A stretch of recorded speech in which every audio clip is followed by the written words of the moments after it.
আমরা এনএসির পক্ষ থেকে আজ রাজ্যের মুখ্যমন্ত্রী ডক্টর মানিক সাহাকে একটি চিঠি দিলাম। আমরা এই চিঠির মধ্যে উল্লেখ করলাম যে আপনারা দেখতে পাচ্ছেন, অবগত আছেন যে রাজ্যের মধ্যে নানা জায়গায় টিএসএফ টিআইএসএফ স্টুডেন্ট ইউনিয়ন থেকে তারা স্ট্রাইক ডেকেছে, ইনডিফিনিট স্ট্রাইক। যার কারণে আমরা দেখতে পাচ্ছি এখন যে পরীক্ষার সময়, এই সময় বিভিন্ন ছাত্রছাত্রীর প্রচন্ড সমস্যা হচ্ছে ট্রান্সপোর্টেশনের জন্য।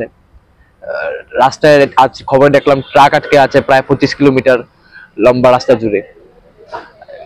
তাদের যে দাবিটা রোমান স্ক্রিপ্ট একাডেমিক সেক্টরে ককবরকের জন্য ব্যবহার করা, সেটা ন্যায্য দাবি।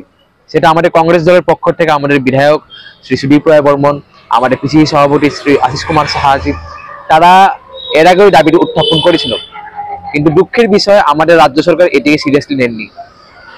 বিগত 25 বছর এই দাবি কংগ্রেস দল উত্থাপন করে এসেছিল, কিন্তু এটি সিরিয়াসলি নেওয়া হয়নি।